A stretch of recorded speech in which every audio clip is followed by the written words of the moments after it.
This segment focuses on the controversy for Chapter 14, which is nutrient-drug interactions, who should be concerned. So hopefully by the end of this short segment, you'll have an idea of what sort of nutrient-drug interactions might occur, if you might be at risk of this occurring, and what you can do to decrease your risk of nutrient-drug interactions.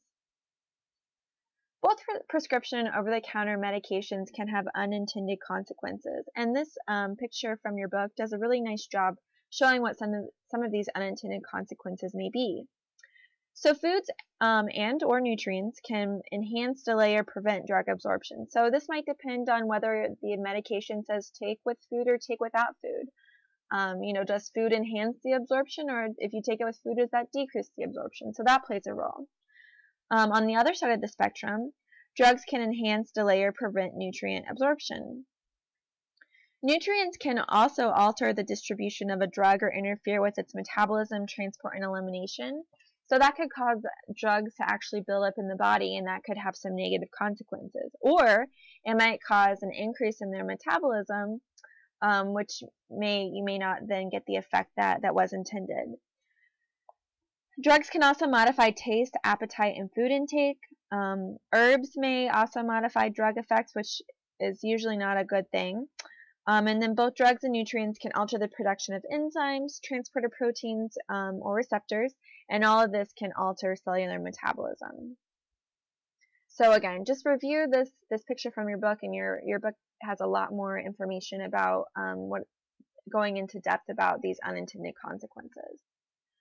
So there are some factors that make interactions more likely, and you can think about, maybe you fit in some of these categories that may make a food or a nutrient drug interaction more common or more likely to occur. So chronic use of a medication, usually when we say chronic, that means a year or more. So if you've been taking a certain medication for over a year, there could be some resistance in your body. Your body's become adapted to that, so it may have different effects. So that's just something you might want to talk to a doctor about if you have a chronic use of a medication.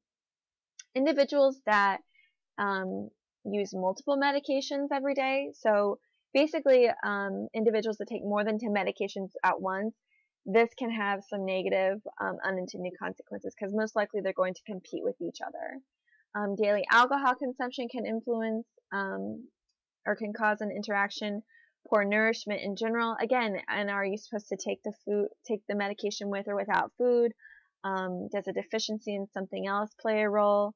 And then both underweight and overweight. So body weight status in general can make interaction likely because these individuals might receive too much or too little of a medication based on their relative body weight. So absorption of drugs and nutrients can be reduced given certain combinations. Antimicrobial medications might not be adequately absorbed with calcium-containing foods or with orange juice. So usually when you are prescribed some sort of medication, it will say like, don't take this with X or don't take this with Y. And so think about why that might be. So for example, the antimicrobial medications, you're not supposed to take with orange juice or citrus. Other food characteristics can influence these interactions, like their stomach acid, the rate of absorption, what food are you consuming it with. There are other metabolic interactions related to nutrient excretion, so MAOIs, there's other culprits, and then some of these can even cause nutrient losses. So some blood pressure medications, could cause someone to lose calcium or lose potassium, and others may cause people to retain potassium. So it's really, again, you want to check with the doctor if you're concerned about, if you are taking multiple medications and if there aren't clear directions, you want to get clarification so that you don't have any of these adverse interactions going on.